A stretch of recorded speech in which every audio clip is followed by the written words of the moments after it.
and welcome back to the channel. A few weeks ago I did a video about the Daughter of Darkness scene, and why I really like that scene.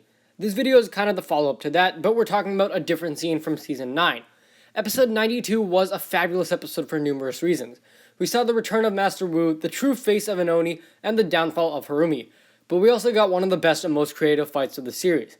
And that would be the Control the Colossus battle that occurs throughout the second half of the episode. Ninjago is so focused on creativity and surprises nowadays, and this single fight did that better than all of Season 11. It's not your typical fist fight with spinjitzu and elemental powers, but yet it still does have a winner and a loser, and someone does come out in the better position at the end of the fight. But what I love most about this fight is how the city was used. The city is essentially a playground for this entire fight, and there are many things happening throughout. One of the good things about Season 11 fights is that there's usually a lot of different things going at once, and this Colossus fight captured that in a totally different way. We first have the stone giant approaching the resistance, ready to destroy, which immediately shows that this fight won't be an easy one. But as Skylar takes control, the Sons of Garmadon come to the streets to fight it, but are very easily defeated, and that results in Ultraviolet being thrown across the entire city. Meanwhile, the main participants are atop the two towers. Then the giant, under Skylar's control, makes its way towards Borg Tower, causing Harumi to flee the scene. Garmadon nearly encounters defeat, but is able to regain the power. A struggle then breaks out, resulting in Harumi's death. The incorporation of Harumi's death was genius into this scene. It fit very well, and they were able to give it enough screen time while not at the expense of the fight itself. The episode was still able to give her a meaningful and thematic ending, despite how much was going on. This also had an effect on the participants of the fight, mainly Garmadon, but we also see Lloyd have one final moment with her. It also fits the context of the scene, with Skylar and Garmadon fighting over the Colossus, and reinforces the idea that these fights do result in death sometimes. It's disappointing that the news never sleeps completely ruins this idea.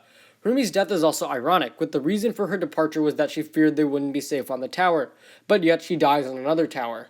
This fight also incorporates another threat to the Resistance, which is that Skylar is poisoned by the end of this fight.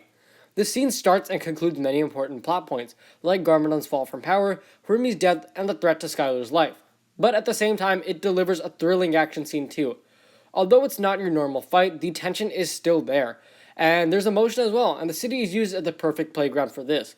The writers are flawlessly able to use this setting to accomplish numerous things, and so buildings are collapsed, damaged, and people are hurt. And there's no clear winner either, although I did say there is someone who does come out in the better position by the end of the fight, so in a way there kind of is a winner and loser, but it's not entirely evident. You can consider Garmadon the winner, but by the end of the fight he is furious after Harumi's death, and has had a major loss, personally. This essentially marks the beginning of the end for him, and the Resistance is obviously in worse shape, forced to flee with an unconscious Skylar and hold on to a bit of hope.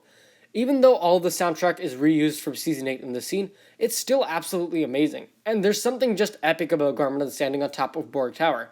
I cannot explain why, but it was an awesome idea and just executed perfectly throughout Season 9. All in all, this fight was not something I expected, and made perfect use of Skylar's power, giving Harumi the perfect conclusion, and also making the Colossus into more than just another big baddie. Thanks for watching. If you enjoyed, be sure to leave a like, subscribe, share with anyone ever you know. Let me know what you thought of this scene down in the comment section below, and I will see you next time.